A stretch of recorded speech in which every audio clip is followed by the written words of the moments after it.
एक उम्मीद सुनहरे ख्वाबों की जो आपने देख रखे हैं अपने बच्चों के लिए, सुनहरे कल की सूरत में। उस सुनहरे कल के लिए हम संवारते हैं आपके बच्चों का मुस्तकबिल। यूनिक ग्रुप ऑफ इंस्टीट्यूशन गुज़िश्ता 33 वर्षों से दिखा रहा है रास्तों को मंजिल, उम्मीद को रोशनी, इल्म से अमल की रवायत, बच्चों के रोशन मुस्तकबिल का जामिन।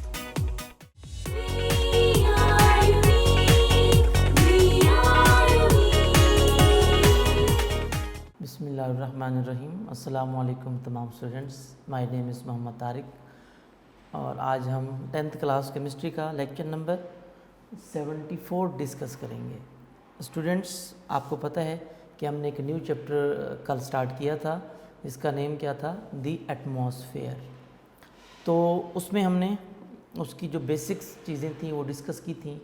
हमने अर्थ के नेचुरल सिस्टम्स भी डिस्कस किए थे और उसके बाद लेयर्स ऑफ एटमॉस्फेयर का इंट्रोडक्शन हमने डिस्कस किया था। तो लेयर्स ऑफ एटमॉस्फेयर को हम डिस्कस कर रहे थे, तो उसमें से हमने 4 लेयर्स पढ़ी थी, आपको पता है। फर्स्ट ऑफ ऑल हमने नाम पढ़ा था किसका, troposphere. Number 2 stratosphere, number 3 mesosphere, number 4 thermosphere. तो ये 4 लेयर्स भी पढ़ी थी हमने और उनकी हमने हाइट भी पढ़ी थी अबव द अर्थ सरफेस कि कितनी कितनी हाइट पे हैं ये, ठीक है। और इसके अलावा हमने ये भी देखा था कि टेम्परेचर कैसे जो है वेरी करता है डिफरेंट लेयर्स में। तो उनमें से आज हमने जो फर्स्ट ऑफ ऑल एक लेयर डिस्कस करनी है एटमॉस्फेयर की, दैट इज़ ट्रोपोस्फेयर, ठीक है। ये तो हमें पता होना चाहिए कि पहली बात तो पता होनी चाहिए कि ट्रोपोस्फेयर है क्या। जी स्टूडेंट्स, हमने कल भी डिस्कस किया था, मैंने आपको बताया था कि जो ट्रोपोस्फेयर है एक्चुअली इसकी जो हाइट है ये 0 से 12 किलोमीटर की रेंज में होती है, 12 kilometre above the earth surface, यानी जहाँ पर हम रहते हैं इनके on the earth, just above the earth surface, ठीक है, just above the earth surface is troposphere. इसको मैं सिंपल वर्ड्स में लिख सकता हूँ, अगर आप डिफाइन भी करना चाहें इसको इस तरह भी कर सकते हैं, क्या कि just above the earth surface, ठीक है, यानी कि just above the earth surface, हमारी अर्थ सरफेस के बिल्कुल ऊपर, यहाँ से स्टार्ट होती है, ठीक है ना, अबव द अर्थ सरफेस। और आपको पता है just above the earth surface is troposphere और उसकी हाइट कितनी है, 0 से 12 किलोमीटर की रेंज में। और इस रीजन में यानी कि ये एक लेयर ऑफ, ये फर्स्ट लेयर है, यानी सबसे लोएस्ट लेयर है आप कह सकते हैं। ऊपर चलते जाएँ तो और आती जाएंगी, सबसे जो लोएस्ट है यानी सबसे निचली सतह जो है इसकी एटमॉस्फेयर की, दैट इज़ ट्रोपोस्फेयर। और इस लेयर में इसकी जो मेजर गैसेस हैं, देयर आर 2 मेजर गैसेस। ये आपके पास MCQs भी आ सकता है, शॉर्ट क्वेश्चन भी आ सकता है, ठीक है, मेजर गैसेस इसकी। बेटा आप सबके पास टेक्स्ट बुक का पेज नंबर है 120, ये भी ओपन करके बैठें और सबके पास पेन होना चाहिए। और यूनिक नोट्स में पेज नंबर 124, वहाँ पर ये क्वेश्चन बना हुआ है, ठीक है। ट्रोपोस्फेयर के ऊपर नोट लिखें या क्वेश्चन आ जाता है कि व्हाट इज़ ट्रोपोस्फेयर, उसकी मेजर कैरेक्टरिस्टिक्स लिखें। तो जो जो क्वेश्चन वहाँ पर बने गए हैं वो आपने उसके अकॉर्डिंग देखना है इसको, ठीक है। अच्छा, उसमें जो मेजर गैसेज हैं बेटा, इसकी मेजर गैसेज 2 हैं। There are 2 major gases in troposphere. कौन कौन सी हैं? एक है जी हमारे पास nitrogen gas and second one is oxygen gas. Nitrogen and oxygen, ये 2 मेजर गैसेस हैं बेटा इस लेयर की, ट्रोपोस्फेयर की। कैसे मेजर गैसेस हैं? इन दोनों गैसेस का 99% by volume, 99% by volume in gases का मौजूद है, यानी 0 से 12 किलोमीटर की रेंज में 99% ये 2 गैसें हैं, बाकी 1% बाकी चीज़ें हैं। उसमें कार्बन डाइऑक्साइड भी है, उसमें वाटर वेपर्स भी हैं, उसमें आर्गॉन भी है, मीन बाकी जितनी भी गैसेज हैं तमाम की तमाम उसमें आती है। ठीक है, ये अर्थ एटमॉस्फेयर की बात की जा रही है। ठीक है, ये 2 मेजर गैसेज हैं। अच्छा, उसके बाद ये हमारे पास ट्रोपोस्फेयर का इंट्रोडक्शन आ गया कि ट्रोपोस्फेयर क्या है, हमें पता चल गया। Just above the earth surface is troposphere. Major gases कितनी है इसकी? There are 2 major gases, nitrogen and oxygen. कितने परसेंट है? 99% बाय वॉल्यूम। ठीक है, इसके बाद हमने इसकी हाइट भी बतानी है, 0 से 12 किलोमीटर की रेंज। अच्छा, 99% तो ये चीज़ें हैं। इसके अलावा 1% क्या है वो भी हमें बताएंगे बेटा। इसके अलावा बेटा और भी 2 चीज़ें मौजूद हैं। कौन सी? जहाँ पर हम डिस्कस करेंगे कि कार्बन डाइऑक्साइड गैस भी मौजूद होती है एंड आपको पता है कि एयर में वाटर वेपर्स भी होते हैं एंड वाटर वेपर्स ये भी मौजूद हैं। ये 2 मेजर गैसेस भी हैं। इसके अलावा beside these gases carbon dioxide and water molecules are also present. बेशक इनकी जो आप कह सकते हैं कॉन्सेंट्रेशन है ये नेग्लिजिबल होती है, नेग्लिजिबल अमाउंट में होते हैं। इनकी कॉन्सेंट्रेशन नेग्लिजिबल होती है, बहुत ही कम होती है, लेकिन इनका जो रोल है बहुत इम्पोर्टेंट है। They play an important role, इनका इम्पोर्टेंट रोल होता है। कौन सा रोल प्ले करते हैं वो हम डिस्कस करते हैं। They play an important role. किस चीज़ में रोल प्ले करते हैं? किस चीज़ का रोल प्ले करते हैं बेटा? ये टेम्परेचर, अर्थ टेम्परेचर को मेंटेन करते हैं, हमारे एटमॉस्फेयर के टेम्परेचर को मेंटेन करते हैं। ठीक है, in maintaining the temperature they play an important role. किसमें? इन मेंटेनिंग टेम्परेचर, टेम्परेचर को मेंटेन करते हैं। अब मेंटेनिंग टेम्परेचर, किस चीज़ का टेम्परेचर मेंटेन करते हैं वो हम डिस्कस करेंगे। Temperature of the atmosphere.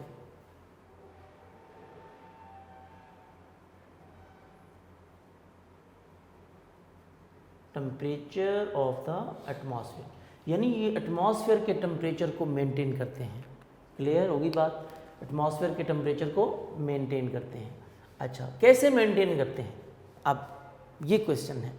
Temperature को मेंटेन तो करते हैं, अर्थ से हमने कह दिया कि एटमॉस्फेयर के टेम्परेचर को मेंटेन करते हैं। कैसे टेम्परेचर मेंटेन करते हैं, कैसे रोल प्ले करते हैं अपना उसको मेंटेन करने में। ठीक है, अब वो हम डिस्कस करते हैं।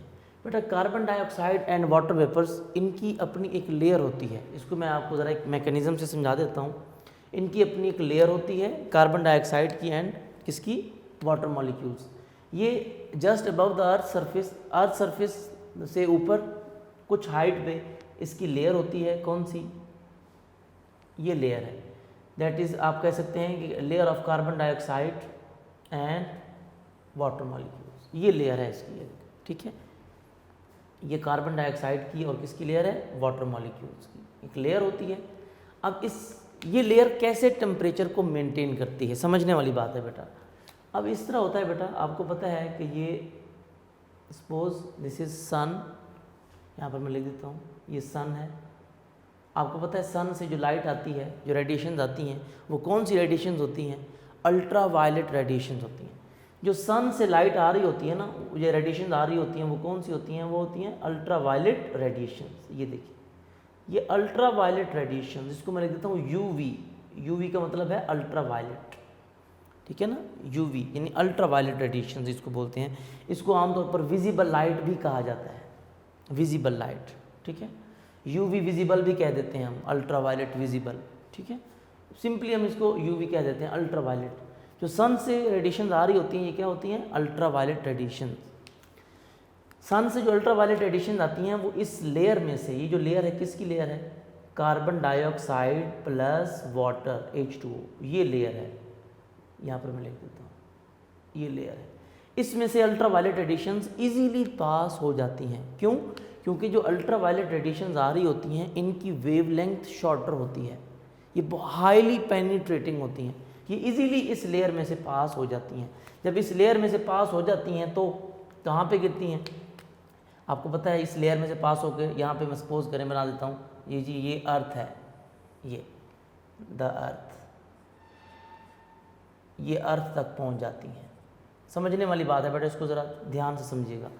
अब ये रेडिएशंस अल्ट्रा इस लेयर में से पास होकर कहाँ तक पहुँच जाती हैं? अर्थ तक पहुँचती हैं। ये जब ये रेडिएशन अर्थ तक पहुँचती हैं तो जाहिर सी बात है अर्थ उनको एब्जॉर्ब करती है। जब अर्थ इन रेडिएशंस को एब्जॉर्ब करती है या अर्थ के ऊपर ये रेडिएशंस फॉल करती हैं तो इससे क्या होता है? अर्थ का टेम्परेचर बढ़ जाता है। The temperature of the earth increases. ठीक है, अब अर्थ का टेम्परेचर जब बढ़ेगा तो क्या होगा बेटा? अर्थ से भी रेडिएशंस निकलती हैं, यानी अर्थ भी कुछ रेडिएशंस इमिट करती है, रेडिएट करती है। अब जैसे सन से रेडिएशंस आ रही हैं उसके रिएक्शन समझ लें, उसके रिएक्शन में अर्थ से भी रेडिएशंस निकलती हैं। उसके रिएक्शन के वो जो रेडिएशंस निकलती हैं उन रेडिएशंस का नाम होता है इंफ्रारेड रेडिएशंस, IR रेडिएशन बोलते हैं। ठीक है, सन से जो आ रही हैं वो अल्ट्रावायलेट रेडिएशंस, जो अर्थ से जा रही हैं वापस वो कौन सी हैं? Infrared radiations. इनको IR भी लिख देते हैं हम, आई से इंफ्रा, आर से रेड, इंफ्रारेड रेडिएशन। इनकी वेवलेंथ लॉन्गर होती है, इनकी वेवलेंथ ज़्यादा होती है। देखिए इसमें मैंने वेवलेंथ कम बनाई है, आपने फिजिक्स में पढ़ा होगा क्रस्ट और ट्रफ छोटे छोटे बनाए हैं। इसमें देखें क्रस्ट और ट्रफ मैंने बड़े बड़े बनाए, यानी कि लॉन्गर वेवलेंथ शो करनी है। ये जो रेडिएशंस होती हैं ये जब अर्थ से रेडिएट होती हैं या अर्थ रेडिएट करती है तो ये रेडिएशंस ऊपर की जानिब उठती हैं। ये रेडिएशन जब इस लेयर तक पहुंचती हैं तो उस रेडिएशन, ये जो लेयर है इन रेडिएशंस का मैक्सिमम पार्ट एब्जॉर्ब कर लेती है, यानी एब्जॉर्ब हो जाती हैं। दीज रेडिएशंस आर एब्जॉर्ब, यानी infrared radiations are absorbed by this layer, यानी उसमें से मुकम्मल तौर पर पास नहीं हो सकती। हाँ अलबत्ता कुछ पार्ट उसका, चंद पार्ट उसका आप कह सकते हैं कि उसमें से क्या हो जाता है? इमिट हो जाता है, पास हो जाता है, लेकिन मैक्सिमम पार्ट उसका एब्जॉर्ब हो जाता है। यानी ये जो इंफ्रारेड रेडिएशंस हैं एक्चुअली आप कह सकते हैं कि ये एक किस्म की हीट है। ठीक है ना, वो हीट जब बाहर निकलती है तो इस लेयर तक पहुंचती है तो इस लेयर में बहुत सारी हीट जो है ना वो एब्जॉर्ब हो जाती है, या आप कह सकते हैं कि जो वो लेयर है ना वो इन इंफ्रारेड रेडिएशंस को क्या कर देती है? एब्जॉर्ब कर लेती है। यानी इनको कह सकते हैं ये इनकमिंग रेडिएशंस हैं और ये आउटगोइंग रेडिएशंस हैं हमारे पास। आउटगोइंग रेडिएशंस, आउटगोइंग रेडिएशंस होती हैं, ये क्या हो जाती हैं? एब्जॉर्ब हो जाती हैं, या उसमें से एब्जॉर्ब हो जाएंगी और उसका जाहिर सी बात है कुछ पार्ट वापस क्या हो जाएगा? रिफ्लेक्ट भी हो जाएगा, कुछ पार्ट वापस भी आ जाएगा, कुछ पार्ट उसमें से पास भी हो जाएगा, लेकिन मैक्सिमम पार्ट उसका क्या हो जाता है? एब्जॉर्ब। जब ये एब्जॉर्ब हो जाता है यानी हीट एब्जॉर्ब हो जाती है इस लेयर में तो हमारे जो एटमॉस्फेयर का यानी 0 से 12 किलोमीटर की रेंज में जो टेम्परेचर है वो क्या रहता है? मेंटेन रहता है। ठीक है, यानी कि बहुत ज़्यादा ठंड नहीं पड़ती। अगर ये लेयर ना होती बिल्कुल तो जो पार्ट ये आउटगोइंग रेडिएशंस का एब्जॉर्ब होता है ये एब्जॉर्ब भी ना होता, और जब ये पार्ट एब्जॉर्ब ना होता तो सारी की सारी हीट चली जाती ऊपर की जानिब आउटवर्ड। ठीक है, तो हमारे जो एटमॉस्फेयर का टेम्परेचर है वो मेंटेन ना हो सकता और एट द नाइट टेम्परेचर इतना लो हो जाता कि हर चीज़ फ्रीज़ हो जाती, हर चीज़ फ्रीज़ हो जाती। यानी एक एस्टिमेट के मुताबिक वो कहते हैं कि टेम्परेचर आपका माइनस में चला जाता। आपकी बुक में आगे आएगा, हम उसमें डिस्कस करेंगे। वो कहते हैं कि अगर ये चीज़ें ना होती तो जो टेम्परेचर है वो माइनस में चला जाता, माइनस में होता। और वो कहते हैं एक एस्टिमेट के मुताबिक अगर ये लेयर ना होती तो टेम्परेचर कितना होता? -20 डिग्री सेल्सियस होता अगर कार्बन डाइऑक्साइड ना होती तो। यानी कार्बन डाइऑक्साइड और उसके साथ वाटर वेपर्स का ये रोल है। ठीक है, क्यों कि ये हीट को जो अर्थ से रेडिएशन जाती हैं उनको क्या करते हैं? एब्जॉर्ब करते हैं। ठीक है, तो उसको बाहर पास नहीं होने देते, उसका मैक्सिमम पार्ट क्या हो जाता है? उससे एब्जॉर्ब हो जाता है। इस एब्जॉर्प्शन की वजह से हमारे जो एटमॉस्फेयर का टेम्परेचर है वो क्या रहता है? मेंटेन रहता है। ठीक है, तो इसका ये फ़ायदा है, इसका ये रोल है किसका? कार्बन डाइऑक्साइड का और वाटर वेपर्स का। अच्छा, तो इसका मतलब है इस तरीके से टेम्परेचर क्या हो जाता है, मेंटेन। ठीक है, कि अल्ट्रावायलेट रेडिएशन तो पास हो जाती हैं इस लेयर में से, लेकिन जो आउटगोइंग इंफ्रारेड रेडिएशंस हैं वो एब्जॉर्ब हो जाती हैं, तो जिसकी वजह से क्या होता है, वो टेम्परेचर मेंटेन रहता है। ये चीज़ हो गई। उसके बाद इस ट्रोपोस्फेयर में मैंने कल भी आपको बताया था कि जैसे जैसे हम ऊपर जाते हैं, एज वी गो अप, आपको पता है कि टेम्परेचर डिक्रीज़ करता है, टेम्परेचर वेरी करता है। मैं यहाँ पर लिख रहा हूँ एज वी गो अप, जैसे जैसे हम ऊपर जाएंगे, यानी एल्टीट्यूड के साथ साथ क्या होगा, 0 से 12 किलोमीटर की रेंज में जैसे जैसे हम ऊपर चलते जाएंगे, आपको पता है बेटा क्या होता है, मैंने बताया था जैसे जैसे हम ऊपर जाते हैं क्या होता है, कॉन्सेंट्रेशन ऑफ गैसेस वो क्या करती है, डिक्रीज। कॉन्सेंट्रेशन ऑफ गैसेस क्या करती हैं, डिक्रीज। गैसेस की कॉन्सेंट्रेशन डिक्रीज करती है, और जैसे जैसे गैसेस की कॉन्सेंट्रेशन डिक्रीज करती है, टेम्परेचर भी डिक्रीज करता है, टेम्परेचर वेरी करता है। वो कहते हैं गैसेस की कॉन्सेंट्रेशन ग्रेजुअली डिक्रीज हो रही होती है, ठीक है, और उसके साथ साथ प्रेशर भी डिक्रीज हो रहा होता है, ठीक है। तो उसके साथ साथ जब ये चीज़ें सारी डिक्रीज हो रही होती हैं तो टेम्परेचर भी डिक्रीज होता है इस रीजन में। आपको याद होगा मैंने बताया था टेम्परेचर कैसे डिक्रीज करता है, इस रीजन में टेम्परेचर 17 डिग्री सेल्सियस से डिक्रीज होकर कितना हो जाता था, -58 डिग्री सेल्सियस डिक्रीज करता है, इन टेम्परेचर डिक्रीजेस। तो मैं यहाँ पर लिख देता हूँ, कंसंट्रेशन ऑफ गैसेस डिक्रीज करती है, टेम्परेचर आल्सो डिक्रीजेस। इस रीजन में टेम्परेचर क्या करता है, डिक्रीज करता है। टेम्परेचर डिक्रीजेस एक एस्टिमेट के मुताबिक at the rate of 6 degree Celsius पर किलोमीटर। यहाँ पर मैं किलोमीटर तो सिंपल लिख देता हूँ, पर किलोमीटर km लिख देता हूँ, लेकिन आपने पूरा कंप्लीट लिखना है किलोमीटर, ठीक है। तो पर किलोमीटर यानी 6 डिग्री सेल्सियस पर किलोमीटर की रेंज से क्या होता है, डिक्रीज करता है। ये MCQs भी आ सकता है कि ट्रोपोस्फेयर में टेम्परेचर का डिक्रीज रेट क्या होता है, temperature decreases at the rate of 6 degree Celsius पर किलोमीटर। ईच किलोमीटर पे 6 डिग्री सेल्सियस टेम्परेचर ड्रॉप हो जाता है, और इस तरह करते करते कितने तक पहुंच जाता है, -58 डिग्री सेल्सियस तक, यानी टेम्परेचर डिक्रीज करता है। क्यों, क्योंकि गैसेस की कॉन्सेंट्रेशन डिक्रीज कर रही है, ठीक है, तो टेम्परेचर वेरी कर रहा होता है। अच्छा, वो कहते हैं कि ये वो रीजन है जहाँ पर टेम्परेचर डिक्रीज करता है। अच्छा, और -58 तक पहुँच जाता है। वो कहता है कि तकरीबन तमाम के तमाम जो वेदर्स हैं आपके, ऑल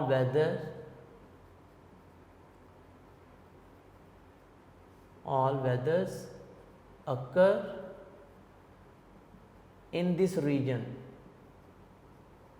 तमाम के तमाम जो वेदर्स हैं वो इस रीजन में होते हैं, यानी आप इस रीजन में रहते हुए ये चीज़ फील कर सकते हैं। तमाम के तमाम जो आपके मतलब वेदर्स हैं वो इसमें होते हैं। All the weathers occur in this region, एक तो ये हो गया। और वो कहते हैं कि तकरीबन सारे के सारे जो एयरक्राफ्ट्स हैं आपके, almost all aircrafts fly in this region, वो भी इसी रीजन में फ्लाई करते हैं, ठीक है। ये मतलब ये वो रीजन था जिसकी हाइट इतनी है, टेम्परेचर इतने 17 से -58 तक डिक्रीज़ करता है, और मेजर गैसेस नाइट्रोजन और ऑक्सीजन है जो कि 99% वॉल्यूम के लिहाज से मौजूद हैं। कार्बन डाइऑक्साइड और वाटर वेपर्स नेग्लिजिबल कॉन्सेंट्रेशन में होते हैं, लेकिन उनका इम्पोर्टेंट रोल है किसमें, in maintaining temperature of the atmosphere. कैसे, मैंने बता दिया सारा कुछ कि सन से आने वाली अल्ट्रावायलेट रेडिएशन उसमें से पास हो जाती हैं, विजिबल लाइट पास हो जाती है, लेकिन इंफ्रारेड जो आउटगोइंग रेडिएशन होती हैं, अर्थ से जा रही होती हैं, वो इसमें से पास नहीं होती बल्कि एब्जॉर्ब हो जाती हैं, जिससे एटमॉस्फेयर का टेम्परेचर मेंटेन रहता है, जो कि हमारे इन्वायरमेंट को वार्म रखता है। कोई चीज़ फ्रीज नहीं हो पाती एट द नाइट, कोई चीज़ फ्रीज नहीं हो पाती तो प्रॉब्लम क्रिएट नहीं होते, ठीक है। अदरवाइज़ हर चीज़ फ्रीज हो जाती और लाइफ भी इम्पॉसिबल हो जाती, ठीक है। और मैंने जिस तरह बताया है कि कार्बन डाइऑक्साइड की लेयर अगर ना होती तो जाहिर सी बात है टेम्परेचर भी माइनस में चला जाता। तो जैसे जैसे हम ऊपर जाते हैं इस रीजन में तो क्या होता है, गैसेस की कॉन्सेंट्रेशन डिक्रीज़ हो रही होती है, यानी उस आप कह सकते हैं कि प्रेशर भी एयर का डिक्रीज़ हो रहा होता है और उसके साथ साथ टेम्परेचर भी डिक्रीज़ हो रहा होता है। किस रेट से? 6 डिग्री सेल्सियस पर किलोमीटर के हिसाब से, ये उसके रेंज से। तमाम के तमाम जो आपके वेदर्स हैं वो भी इसी रीजन में होते हैं और तमाम के तमाम जो आपके एयरक्राफ्ट्स हैं वो भी तकरीबन इस रीजन में फ्लाई करते हैं। ये थी इसकी मेजर करैक्टरिस्टिक्स, ठीक है। तो इससे जैसे ही हम ऊपर जाते हैं, नेक्स्ट रीजन हमारे पास कौन सा आता है वो हम ज़रा डिस्कस करते हैं। ट्रोपोस्फेयर से जैसे ही हम आगे जाते हैं, एक रीजन आता है हमारे पास, उसका नाम क्या है जी? स्ट्रेटोस्फेयर। स्ट्रेटोस्फेयर अब हम डिस्कस करते हैं कि स्ट्रेटोस्फेयर क्या है जी। स्ट्रेटोस्फेयर को भी डिस्कस कर लेते हैं।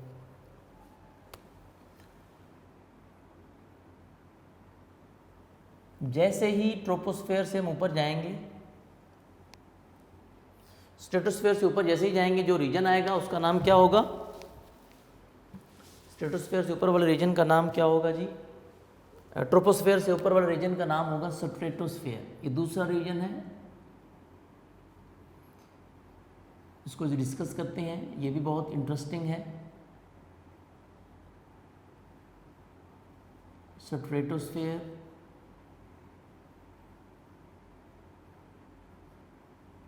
जी, हाँ जी बेटा। जैसे ही नेक्स्ट, यानी this region is next to troposphere, इसकी रेंज आपको पता है 12 से आगे कहाँ तक?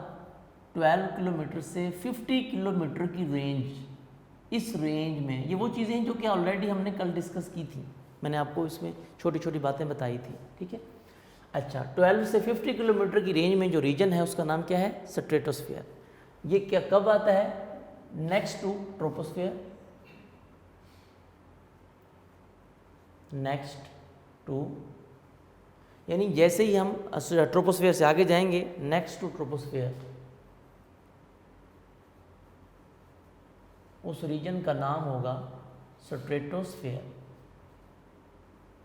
ठीक है। नेक्स्ट टू ट्रोपोस्फेयर 12 से 50 किलोमीटर की रेंज में, ठीक है। Extends up to 50 kilometre, 50 kilometre तक है, ठीक है।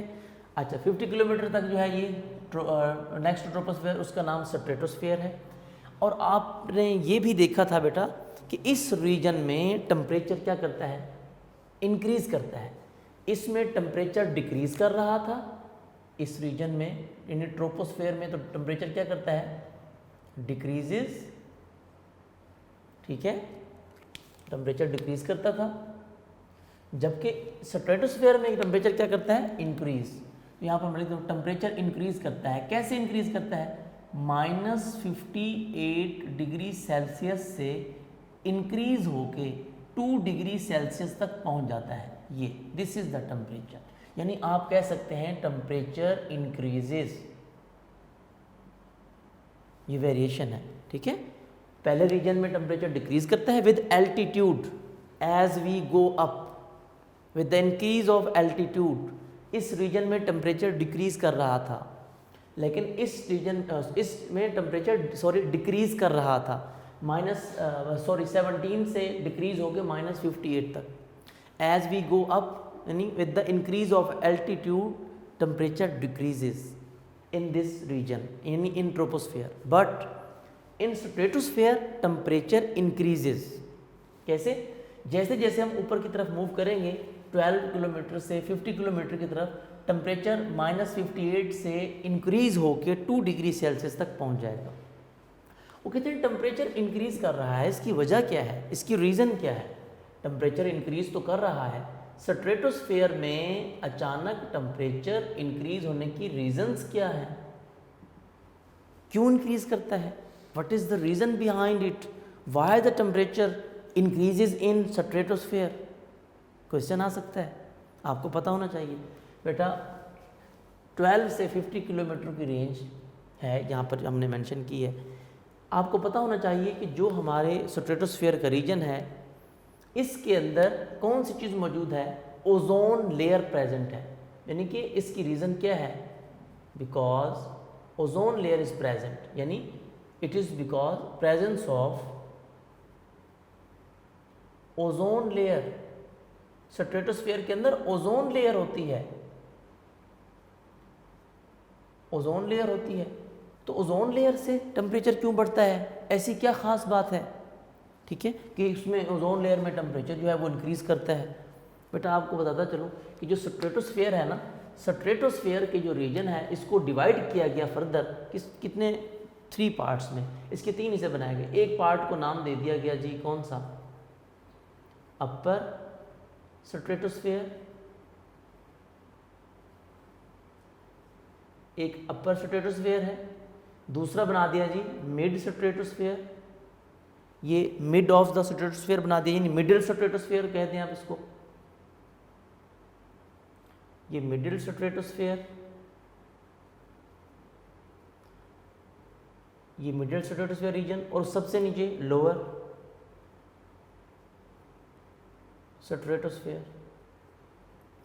अब वो कहते हैं ये स्ट्रेटोस्फेयर के उसकी पार्टीशन कर दी फर्दर कि 3 पार्ट्स बना दिए, ठीक है। 3 पार्ट कैसे बना दिए उन्होंने, मतलब कि अपर स्ट्रेटोस्फेयर है, मिडिल स्ट्रेटोस्फेयर है और लोअर स्ट्रेटोस्फेयर है।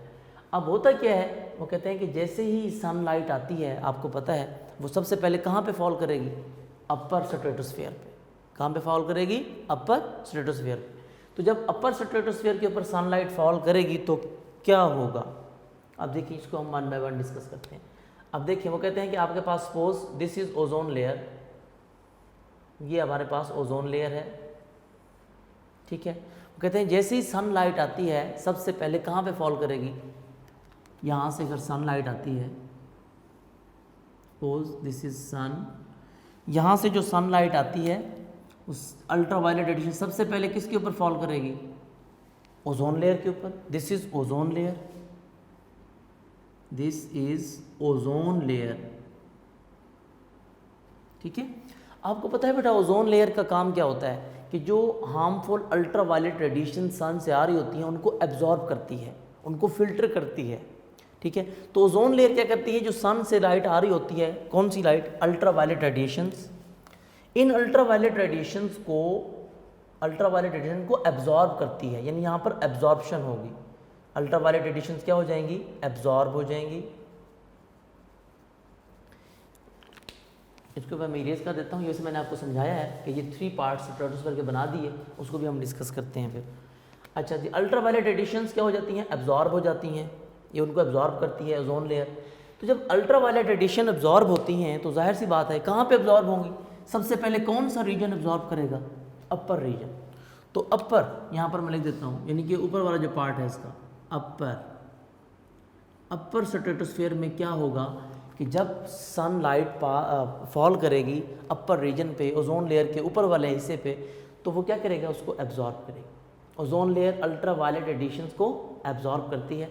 जब एब्जॉर्ब करती है तो जाहिर है वो तो बहुत ज़्यादा हीट एनर्जी की रेडिएशन होती हैं, तो उससे क्या होता है कि एब्जॉर्ब करने से टेम्परेचर बढ़ रहा होता है।